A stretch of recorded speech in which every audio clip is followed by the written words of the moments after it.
responses, which was pretty cool. I'm glad.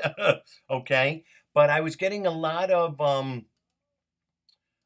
feedback on the images I posted yesterday. And let's go to um, our group page for a minute. Okay, we're going to go to photos. And if you remembered yesterday, I was posting, you'll see my mouse right here. I was posting images like this, all right, where I took a lady and superimposed her on a diamond and all of that good stuff, all right. Here's the same lady being showered, with diamonds. The same lady with the paint drip effect, okay? So I'm going to show you how we did this. It's really very, very simple.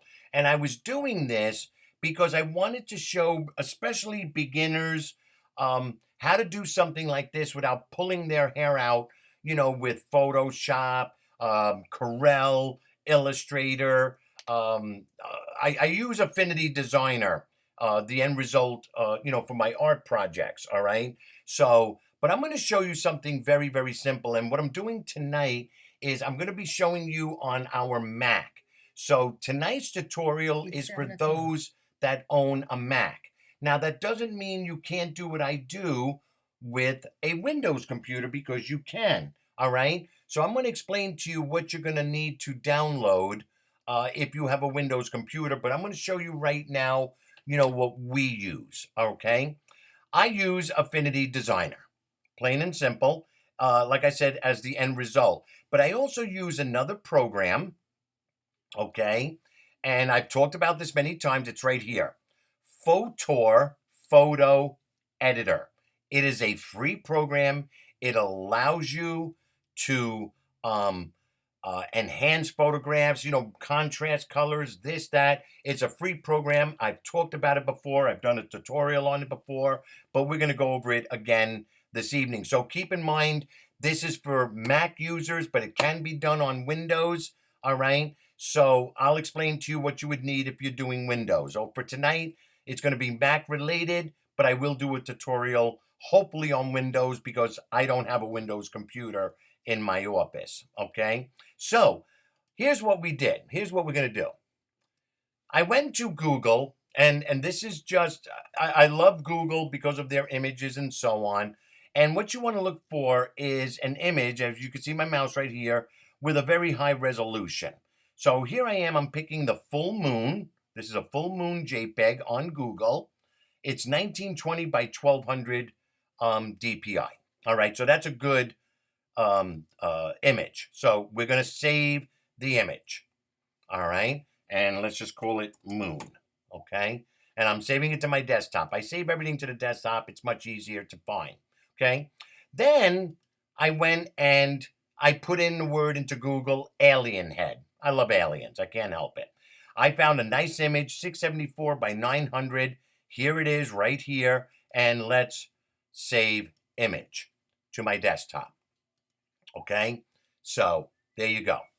So you find your two images that you want to integrate. It could be 3 images, 4 images, 5 images, but right now let's start off slow. Let's go with, the 2 images. So I'm going to minimize this, okay? And here you see on my desktop, there's the 2 images, okay? Now, we're then going to launch that free program that I just told you about, which is Fotor Photo Editor. That's this one right here. Free program available for Windows and for Mac. It's a great program.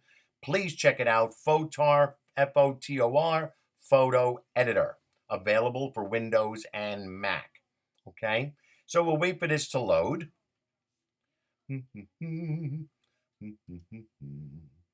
Okay. So you click here to start. Once you click here to start, your window will come up. So I'm going to pick the moon photo first. What this program does is it allows you to enhance, to bring out the contrast. First thing I do is right here in auto, I click on auto, and I don't like the way it auto fixed it. So I'm going to click on none. I then go to adjust. and it opens up this window. Now, everything you see here with the diamonds, that's for the paid program. We're not even going to get into it. You don't need it. I don't use it unless I'm doing a really, whatever unbelievable project. So all your defaults are set at 0. If you notice, all the buttons are in the middle. Okay. So let's play with the exposure. We move up and you see it getting like kind of brighter. So let's bring it down a little tiny bit. Okay. So you bring out the seas of the moon. I'm at -5.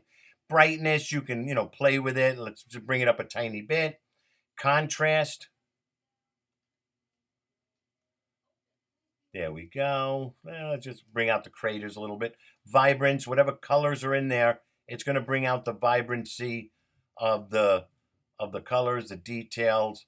So, all right. So here we go. So this gives you an idea. I'm going to save it now. I just go to the word home.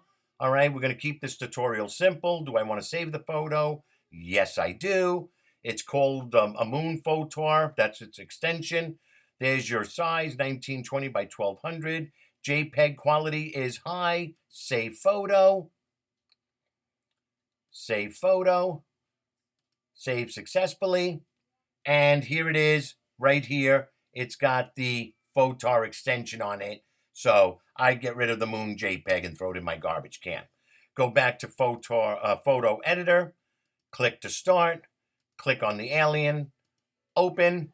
There's the alien. All right, let's click auto. Brighten it up a little bit. I like it, so I'm going to leave it. All right, but you don't have to. It's up to you. I'm going to pick on adjust, do my adjustments, bring out his little bit of spots there. Contrast, vibrance, saturation. But you see what it did there? Look, you see how it brought out his skin color? It's incredible. I love this program. It's awesome. All right. Again, let's just keep it simple. Save the photo. Yes. Save. Save to the desktop. Save successfully. Close this program. I now have the Fotor photo editor alien head. Throw the other original in the garbage. Move this back over. It doesn't matter. All right. But they're on the desktop for easeability, to access it and get a hold of it. Now, here's the interesting part. Okay.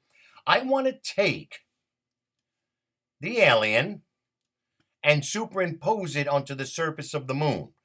But we have this in the way. I don't know if you can see it, the black around the alien. Watch this. Now, this is on a Mac.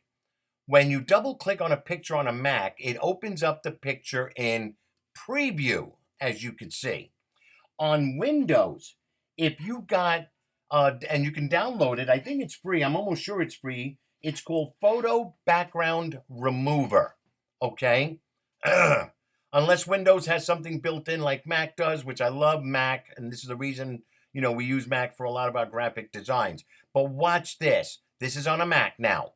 You go up to, now I've got the preview window is open. I'm in preview of the image.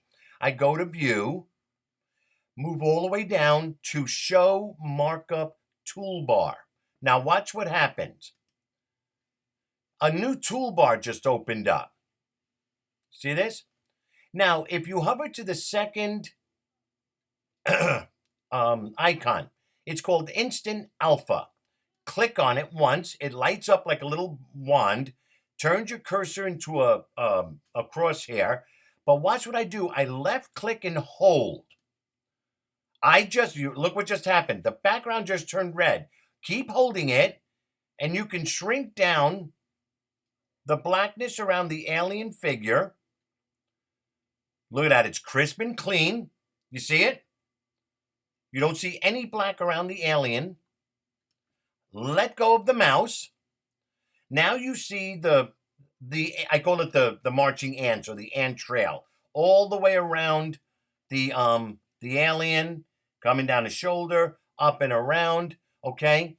You then go up to edit, copy, go back to edit, delete. A window comes up. Convert this document to PNG, blah, blah, blah. Converting will replace the existing file. I hit convert. Now the background just turned a light shade. Okay, you see that? Now take a look over here at the alien. He now has a white background. Watch this. Close it. Bring it over to the center here. Now we open up Affinity Designer. Okay. So I should have had this launched already. Sorry about that. But this will show you how simple this is to do. For you Windows people, you'll be able to figure it out, and I'm going to help you along with it. Now, Affinity Designer is opened. I love this program, okay? The first thing we're going to do is create a template background. How big do I want this image to be? Go to File, go to New, and let's make this image, I'm going to print it on a shirt. Let's make it 12 by 12, make sure 300 DPI, all right? Hit OK, and there's my template. That's the first thing you create all the time. I don't care what you're making, all right? You always create this workable template, all right? Now, we go over to the left-hand side all the way, and in the icon list that's running vertical, I look for what's called the Place Image tool. Click it once. The window opens up. I go to Desktop, because that's where my image is. I go click on the moon, because the moon is what I'm putting the image onto. Now, if you look at my mouse, it has now become a little arrow with pointing down to a circle. Left click once, the moon is there. Move it up to the corner. Stretch it out to my 12 by 12 space. All right. Now, the moon is a little, oval shape. So let's bring the moon out. I'm going to bring it out to the edge of the 12 by 12 square. You can. It's really no big deal. And then click off screen. I now have, let's bring my left side of the moon. There. I now have a full moon. Okay. So now, here's what I did yesterday, which it was blowing everybody's mind. Oh my God, Peter, you're unbelievable. You're so great and artistic and blah, blah, blah. I'm not. I just love playing with graphics and learning, about the tools. I'm making my final adjustments. Okay. Now let's go back over to the Place Image tool. I'm going to pick the alien head. Click. Open. Mouse has become a little arrow with a, pointing down to a blue semi-oval circle. Left click once. Look at that. There is the alien head. There is the alien head.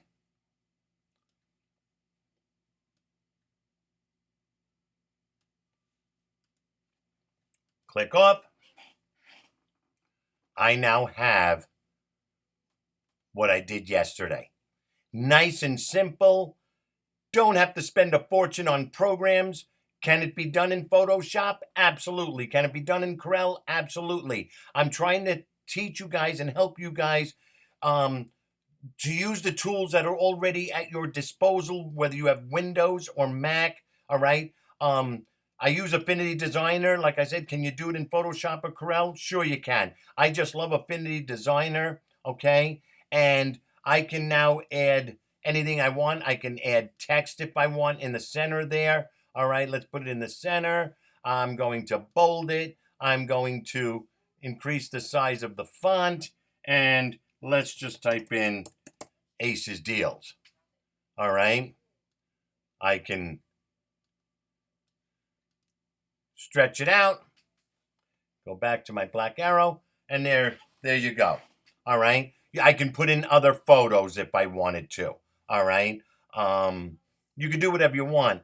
But there you go. Something nice and simple, very easy to do. What do you call it? I'm going to show you something very quickly. All right. Going to minimize that for a minute. Okay. And I mean, if you wanted to really, go and experiment, download InPaint 7. This is a real cool program. It's called InPaint, one word, 7. I don't remember if there's a cost to it. If there is, it was very, very nominal. Let's pick the alien head logo. Okay. Now there it is. Okay. So here's what I'm going to do. Here's my marker size, which gives me that red circle. This is my eraser. Okay. So I don't like this straight edge on the bottom. All right. I don't know if you remember my post yesterday. I said, should I leave the girl's neck or not? And people said, yeah, they love the neck, but get rid of the straight line on the bottom. All right. So watch this. We can take this. See what I'm doing? I'm just following along. Fill this in. Fill this in. Now go up to the word erase.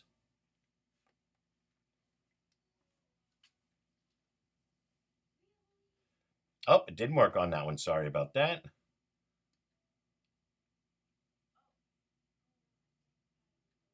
It should have, but it didn't. I don't know why, but that's okay. Let's hit erase. Oh, because it's a PNG. I didn't do the okay. All right. That's my fault. I apologize. So, excuse me. I don't want to save the changes. Okay. So let me go back to the alien that was in the garbage because I was doing that with a PNG and it should have been done with a JPEG. All right. So I'm going to just go back, opening up InPaint. Come on. All right. So InPaint is opened. All right. I put in the JPEG. I'm going to, what I'm doing is I'm getting rid of the straight line on the bottom. I'm outlining what I want to erase, fill it in. Okay, hit the word erase.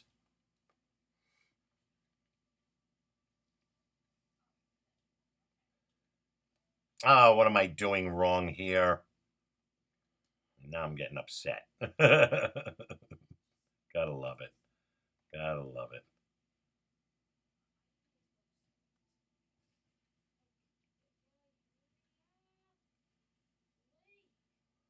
If it doesn't work, I'll figure out what I did wrong. Hit erase.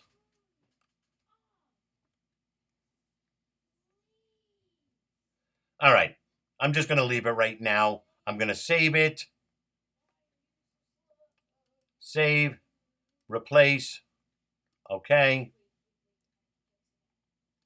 And it should be on my desktop. It is. All right.